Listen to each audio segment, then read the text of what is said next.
안녕하세요. 머니투데이 방송 민경빈 기자입니다. 머니투데이 방송은 상법 개정과 관련한 우려와 기대 들어보는 자리를 마련했는데요. 오늘은 상법 개정이 기업 경영에 미칠 수 있는 영향에 조금 집중해서 살펴보려고 합니다. 권재열 경희대학교 교수님과 김춘 한국상장사협의회 본부장님 모셨습니다. 반갑습니다. 네, 반갑습니다. 안녕하십니까? 네, 오늘은 큰 틀에서는 민주당 개정 법률안 관련해서 다루려고 합니다. 이정은 의원이 19일 날 대표 발의한 법률안이고요. 큰 틀에서는 5가지 정도 좀 집중해서 보고 있는데 이사회 충실 의무 명문화, 그리고 집중투표제 도입, 분리선출 감사의안 확대, 그리고 전자주주 총회와 독립이사로의 명칭 변경, 이 정도 큰 틀에서 다루고 있는데요.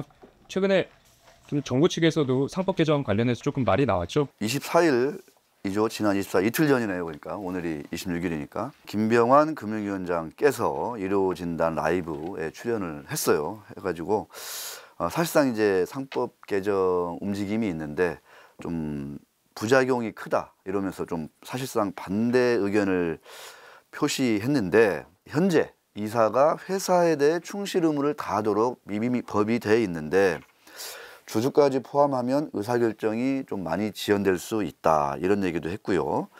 이를 빌미로 해서 외국 투기 자본이 과도하게 요구하거나 경영권을 위협하는 사례도 나타나고, 그러면 기업들이 회사 자원을 쓸 수밖에 없어 기업 가치에 오히려 마이너스로 작용할 수 있다.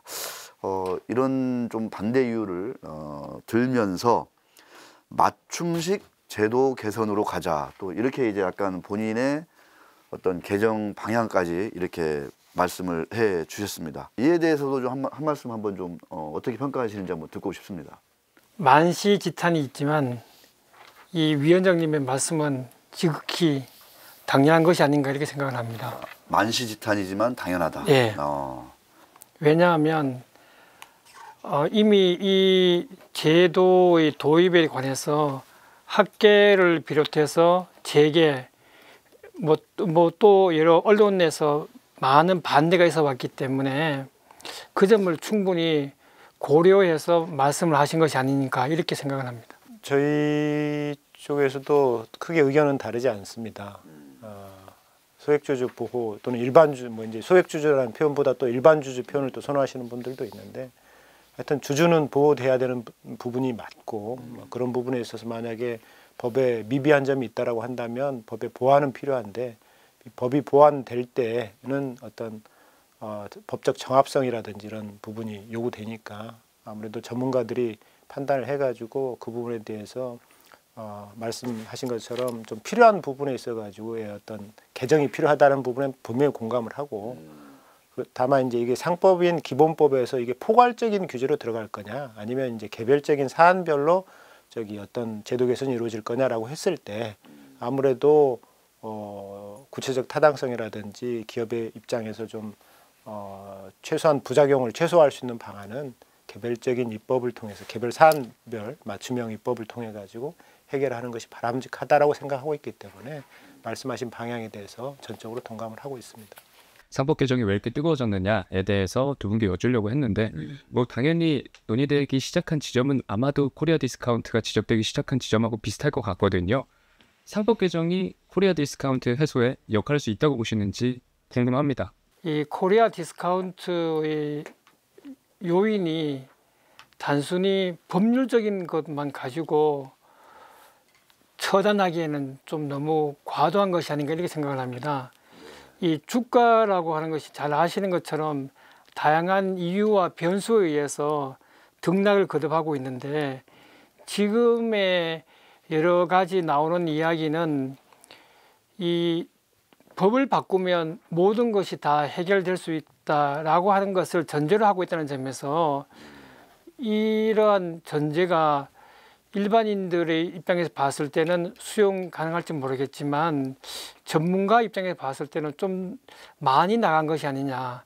그러다 보니까 여러 저항도 생기고 이에 대해서 어떤 재계라든가 언론에서 반대의 목소리가 많이 나오지 않은가 이렇게 생각을 하고 있습니다. 공감을 하고요. 다만 약간 조금 다른 측면은 해소하는 데 있어서 법이 어느 정도 기여는 할 수 있다, 또는 또 법이 또 장애가 될 수도 있다, 이렇게 사실 생각을 하고 있습니다. 그래서 방향성 측면에서 보면 이제 저희가 현재 지금 논의되는 방향성 자체에 있어서는 좀 어느 한 부분만 보고 있는 거 아니냐. 주주 보호 측면도 물론 이제 중요한 부분이지만 코리아 디스카운트 해소에 있어서는 기업의 어떤 성장 동력을 제공할 수 있는 법적 지원 이런 부분도 좀 같이 논의돼야 되는 측면이 있는데 이게 좀 균형이 좀 안 맞는 부분이 있다. 예컨대 일본의 어떤 밸류 프로그램 사례에서 보면 과거 일본이 이제 이 지금 현재 주목받고 있지만 일본 같은 경우에 이제 회사법 또 상법에서 회사법으로 넘어오면서 과거에 법적 측면에서의 어떤 회사의 성장 지원 부분, 물론 지배구조 투명성 이런 부분도 강조됐지만 같이 해가지고 논의도 해가지고 회사법 체계 자체를 전체적으로 이렇게 검토했다라고 하는 부분이 우리한테 시사하는 바가 있는데 사실은 우리는 어떤 제도를 따를 때 어느 한 측면만 주주 이익 보호 측면만 외국의 것을 따다가 이렇게 적용을 하는데 사실은 주주 이익 보호의 반대 측면에서는 이사의 책임 강화라고 하는 부분이 있기 때문에 그럼 이사의 책임 강화가 됐을 때 이사의 책임을 어떻게 적절하게 또 지원해 줄 수 있는 부분을 같이 모색해야지 이사가 경영 결정 의사 결정을 하는 데 있어 가지고 효율적인 결정을 할 수 있고 그게 궁극적으로는 기업과 주주한테 효익을 줄 수 있는 부분이 있기 때문에 그런 부분이 좀 균형감 있게 논의돼야 되는데 우리나라 같은 경우에는 좀 그렇지 못한 부분에 있어서 문제가 있다라고 생각하지만 상법 개정하는 부분은 사실은 그런 부분에 있어서 좀 코리아 디스카운트 해소하는 부분에 있어서는 당연히 도움이 될 수 있는 부분이 있는데 논의의 방향 자체가 그러한 전제를 깔고 있어야 된다.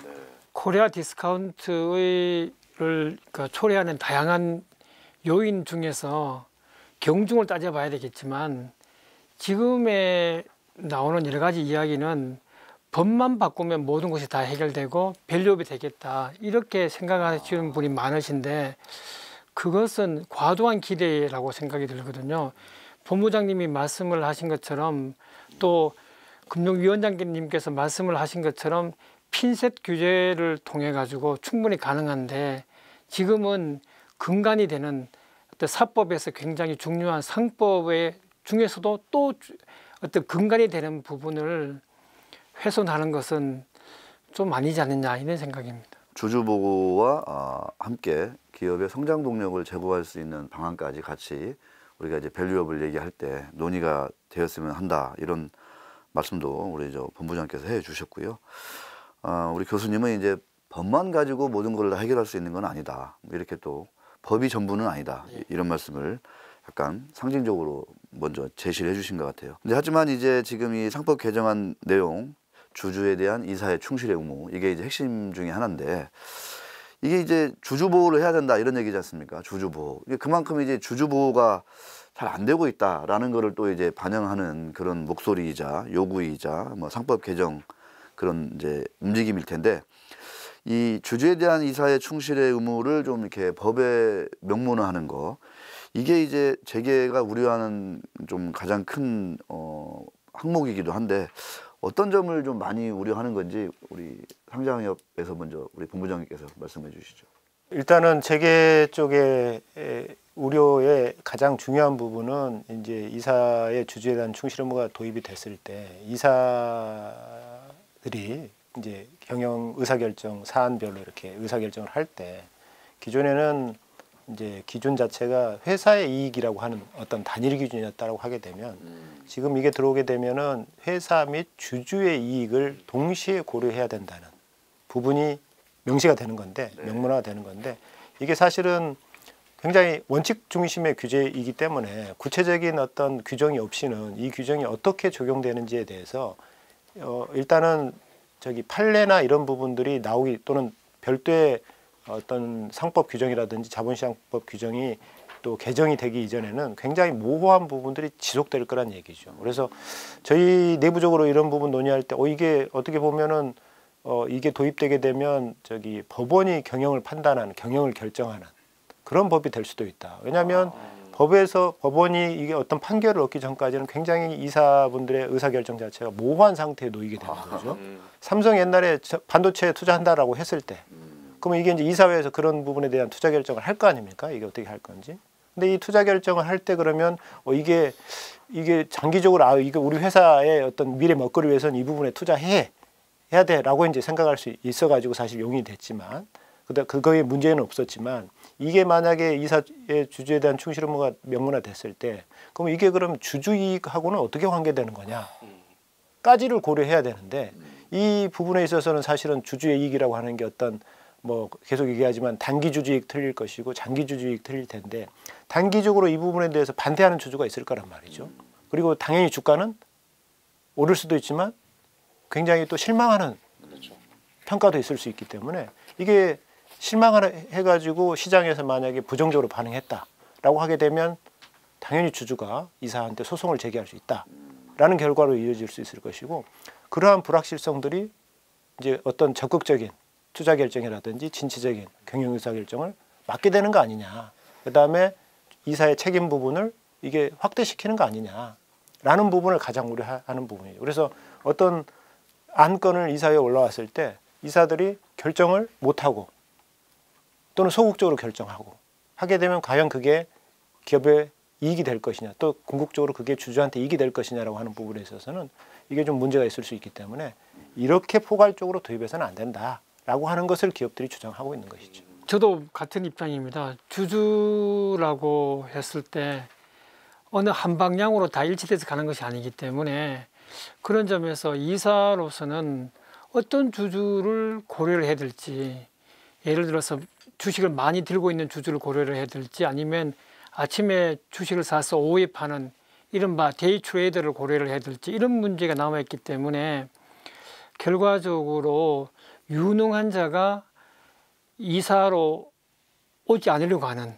그러니까 아무래도 본부장님 말씀을 하신 것처럼 소송 리스크가 크면 클수록 이 어떤 경영자의 의사 결정은 지연될 수밖에 없고 그러면 자연스럽게 이 회사의 경쟁력은 떨어지게 되고 아울러서 밸류업이 아니라 밸류다운이 되는 이런 어떤 문제점이 발생할 것 같습니다.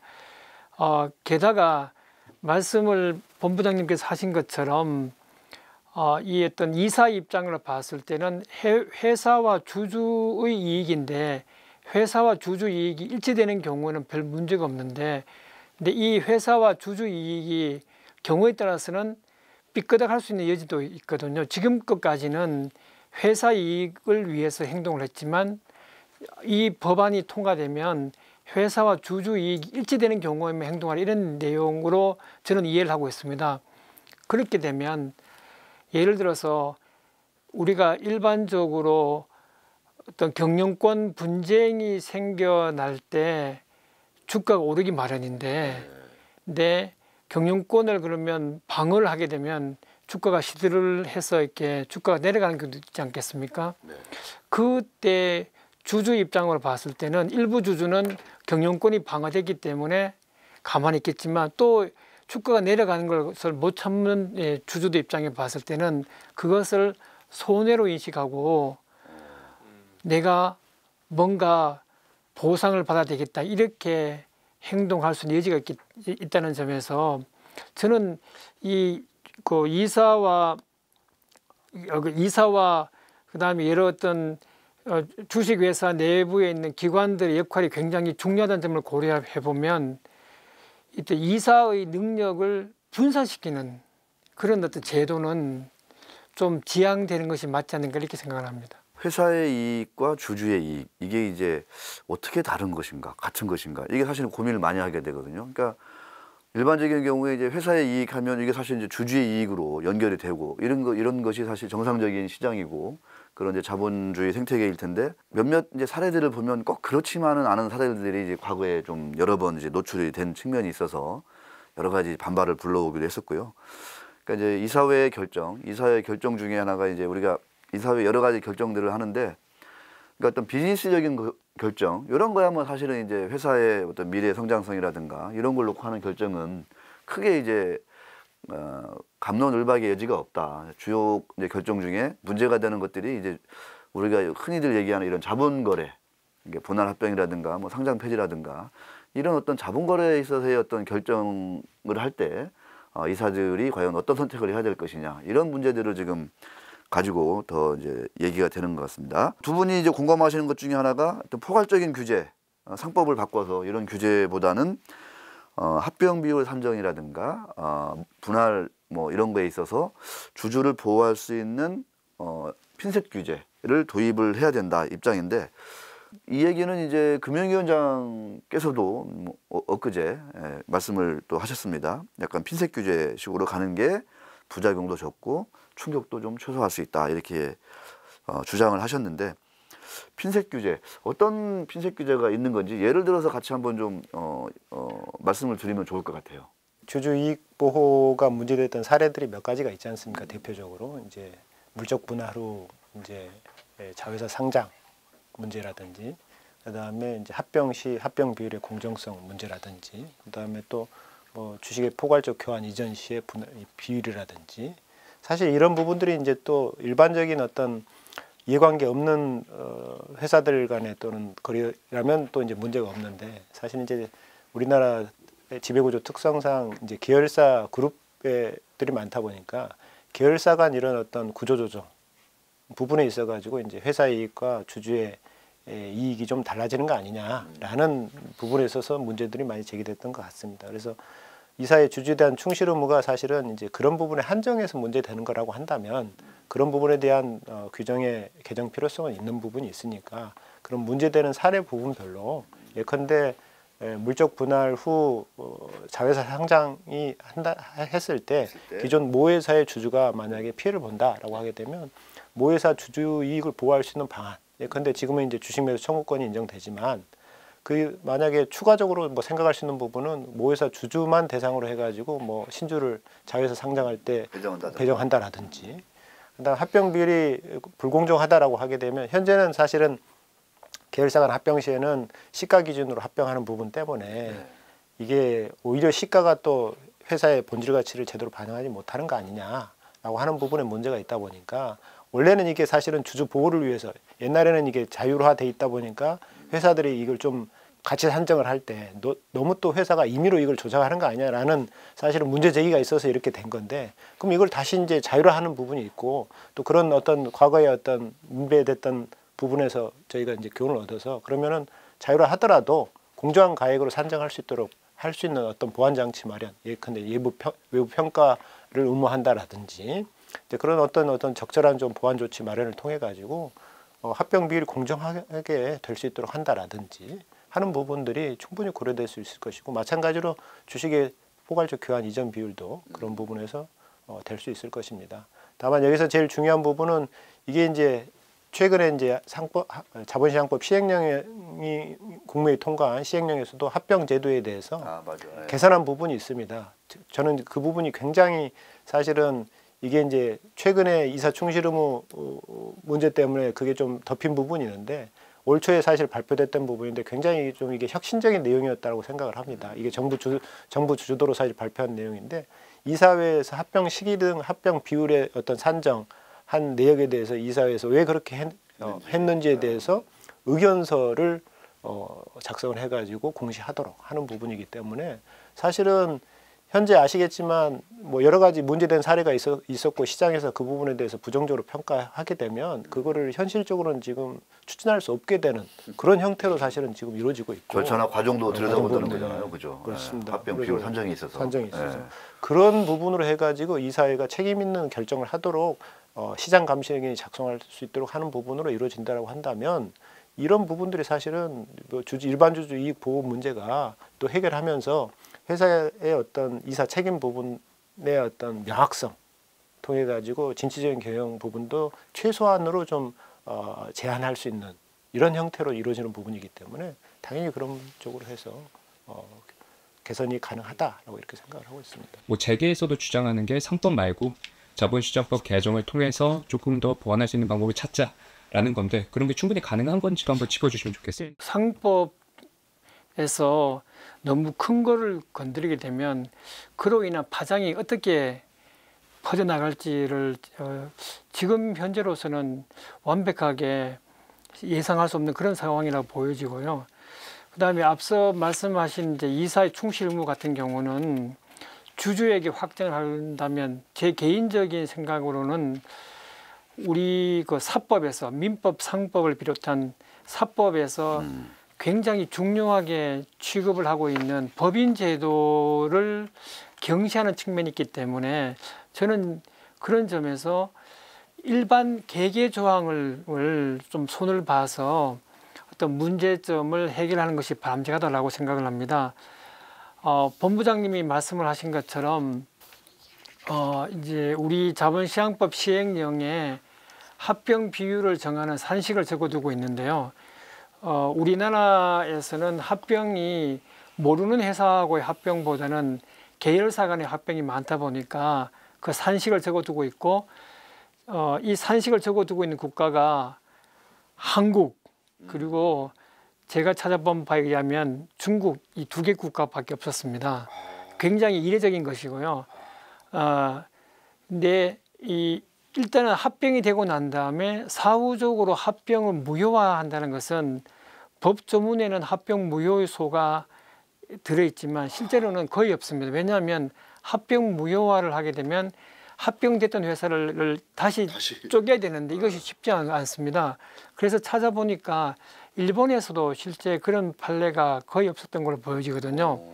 그렇게 생각을 하면 이 합병을 하기 초기 단계에서 또는 합병 전 단계에서 뭔가 제대로 규제를 하는 것이 바람직하다라고 생각을 하고 그런 점에서 이제 제가 생각을 했을 때는 뭐 여러 가지 이제 지금 많이 나오고 있지만 독일식의 합병 검사인 제도, 그러니까 어떤 특정한 어떤 전문가에게 이 합병 비율이 적정한지를 맡기는 외부 전문가에게 이런 방법도 있고 검사인 제도 또는 이제 미국하고 캐나다에서 주로 사용하고 있는 공정 의견이라고 하는 페어니스 오피니언이라고 하는 제도가 있습니다. 이것은 합병 당사자가 명망 있는 컨설팅 회사로부터 이 합병이 제대로 된지 관해서 의견을 받아가지고 첨부하는 그래서 그걸 공개함에 따라서 주주들의 신뢰를 받는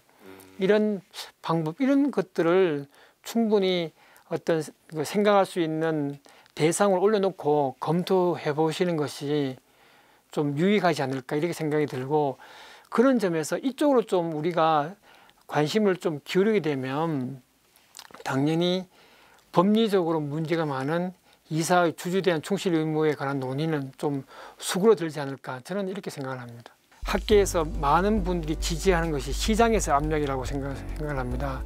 그것이 경우에 따라서는 행동주의 펀드의 어떤 방법으로도 나타날 수도 있고 아니면 적대적 M&A 방법으로도 나타날 수 있는데